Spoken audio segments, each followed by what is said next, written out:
le débrief de Yacine Bellatar.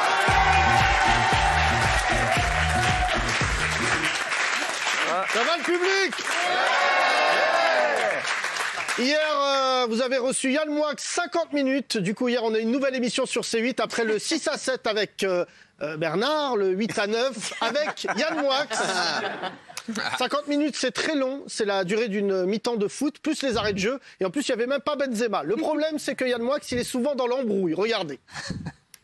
Les rabats de cette génération de médecins d'enfants gâtés qui ont oublié, quand ils ont commencé leurs études de médecine, de faire un peu de philosophie, de réfléchir, ça donne en fait ce que j'appelle moi des beaufs de la médecine. Ce sont des gens c'est bon, là, incapables de réagir. C'est la deuxième fois que je me fais insulter par ce mec. Ça suffit. Mais vous avez Ça suffit. Ça fait 2 fois que vous m'insultez. La première fois, c'est dire fois une, maintenant le beauf de la médecine. Et ça va bien. Moi, mon pote, je suis massicotier P2. Voilà, il est Maxi Cocotier P2, donc tu te calmes Yann. C'est fou d'être dans l'embrouille comme ça. En plus, ça déteint sur son entourage. Regardez, j'ai retrouvé le chat de Yann Moix.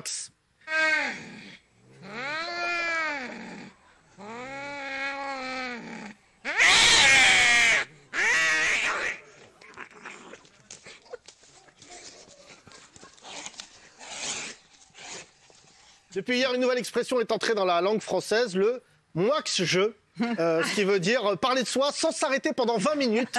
D'ailleurs, on l'appelle aussi le Grand Bleu parce que quand il parle, il est souvent en apnée. D'ailleurs, il a battu le record hier. Regardez, ça s'est joué en finale.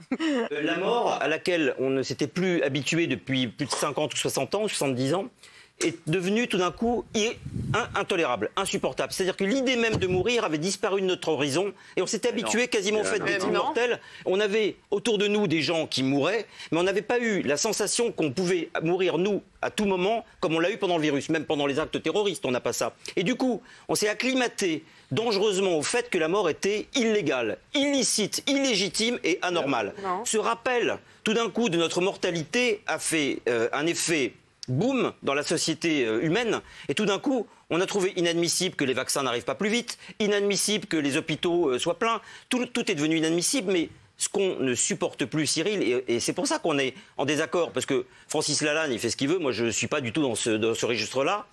Voilà, quelle performance. On a dû abréger parce que la phrase durait 12 minutes. Et il a battu le plongeur. À part ça, mon cher Bernard, aujourd'hui, c'est la réouverture des terrasses. La guerre commence pour boire un mojito. Voici donc un nouvel épisode de votre documentaire de guerre, Babacalypse. 19 mai 2021. La France retient son souffle. Après des mois de guerre bactériologique, une offensive géante des milliers de cafetiers se prépare. Toutes les terrasses sont en passe d'être prises d'assaut. Un seul mot d'ordre, un verre et contre tous. Du coup, que va faire la Dark Armée ? Vont-ils être de courageux travailleurs et quand même aller bosser, ou vont-ils être tous des Bernard Montiel? C'est ce que nous allons vous raconter dans ce nouvel épisode de Babacalypse.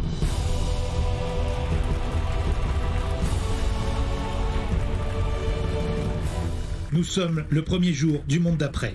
Les cafetiers sortent l'artillerie lourde, tables, chaises, parasols, les fameux paras qui ne sont pas sans rappeler ceux du débarquement. Certains construisent même des lofts, à même le trottoir, à l'instar des tranchées de la Première Guerre mondiale. La France se détend. Les gens qui n'ont rien à faire de leur journée se posent en terrasse. Comme on dit à Paris, le virus est terrassé. Au QG de la Dark Armée, c'est le branle-bas de combat, ou plutôt le branle-rien de combat. Les bureaux sont vides. Tout le bataillon des chroniqueurs est en terrasse au lieu de préparer l'émission du jour. Le colonel Morini Bosque, qui a toujours peur d'attraper le Covid, mélange l'alcool et les vaccins. Elle enchaîne les whisky Pfizer et les vodka Zeneca. Le sergent Guillaume Janton, dit le sergenton, est déjà en train d'organiser des soirées avec des influenceurs. Plus inquiétant, toute la journée on est sans nouvelles du maréchal Verdez. L'état-major envoie des troupes dans tout Paris pour le trouver. C'est la fameuse bataille de Verdez. Le général Baba, lui, est débordé, car il doit répondre à toutes les invitations de boire un verre de ses anciens invités de TPMP. Un médecin urgentiste, un médecin rassuriste, un médecin alarmiste, un médecin trapéziste, un policier, un pompier, un avocat, un patron de bar, un patron de boîte de nuit, un patron de club échangiste, un couple échangiste, un médecin échangiste, un candidat des Anges, un candidat des Marseillais, un candidat à la présidentielle et un chat. Alors, l'émission Touche pas à mon poste aura-t-elle lieu au KLM ce soir? A-t-on retrouvé Gilles Verdez? C'est ce que vous allez savoir dans les minutes qui viennent.